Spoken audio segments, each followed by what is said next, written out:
మొన్న సంజయ్ థియేటర్లో జరిగినటువంటి తొక్కిసలాటలో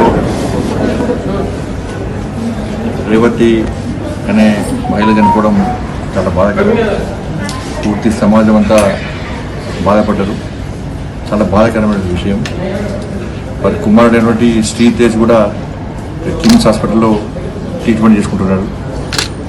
మొదటిదాకా పార్లమెంట్ సమావేశాలు మొన్న అనుకోకుండా హైదరాబాద్ వచ్చి వెంటనే తిరిగి మళ్ళీ ఢిల్లీ పోయి రావడం జరిగింది. ఇప్పుడే ఢిల్లీ నుంచి రావడం జరిగింది.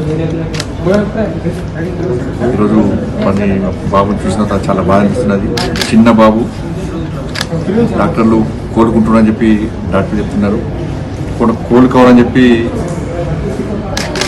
అందరం భావించాలి. ప్రతి ఒక్కరు కూడా ఆ బాబు క్షేమం కోసం. నేను చిన్నపిల్లలంటే ప్రేమ పిచ్చి ఎక్కువ.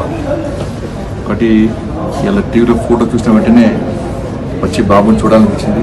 తప్పకుండా బాబు కోలుకోవాలని చెప్పి నేను నమ్ముకున్న అమ్మవారిని ప్రార్థిస్తున్నాను.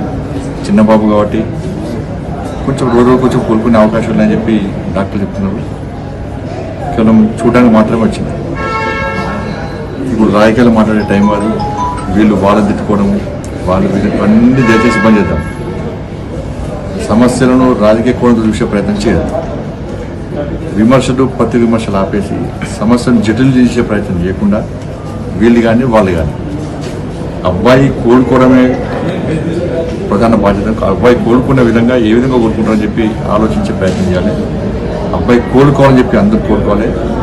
సమస్యలను జటిలు చేసే ప్రయత్నం చేయొద్దని చెప్పి సామరస్యంగా ఉండాలని చెప్పి మీ ద్వారా విజ్ఞప్తి చేస్తాం. Thank you.